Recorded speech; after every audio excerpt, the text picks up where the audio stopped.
আসসালামু আলাইকুম। আজকে হলো ২৬টা রোজা, আর কালকে যেহেতু ২৭শে, আর আজকে কিন্তু ২৭শার নামাজ কিন্তু ২৬টা রোজার মধ্যেই হয়। তার জন্য আজকে আমরা কি কি ইফতার বানালাম তোমাদের দেখাই। এদিকে দেখেন তরমুজ, তারপরে দিয়েছে খেজুর, মুসাম্বির, শসা, তারপরে দিয়েছে আঙ্গুল ফল, সবার থালার মধ্যে বেড়ে নিচ্ছি। আর এটি হলো সুয়াই। এই দেখেন আমার শাশুড়ি রান্না করেছে। কালকে যেহেতু ২৭শে, আর আজকে হলো ২৭শার নামাজ কিন্তু ২৬শে রোজার মধ্যে হয়, তার জন্য আজকে রান্না করে ফেলেছি। এই দেখেন সুয়াই। আর এটি হলো ডিম, পোলাও, মাংস, এটি একসঙ্গে মিক্সড করে তারপর বিরিয়ানি তৈরি করব। আর এটি হলো শরবত। আজকের ইফতার এতটুকু বানিয়েছি, যেতটুকু বানিয়েছি আলহামদুলিল্লাহ।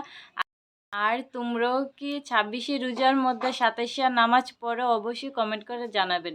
আমরা কিন্তু ২৭শা রোজার আগের দিনই পড়ে ফেলি ২৬শে রোজার দিন। কারা কারা ২৭শা রোজা আসো অবশ্যই কমেন্ট করে জানাবেন। আজকের ভিডিও এতটুকু। আল্লাহ হাফেজ, বাই।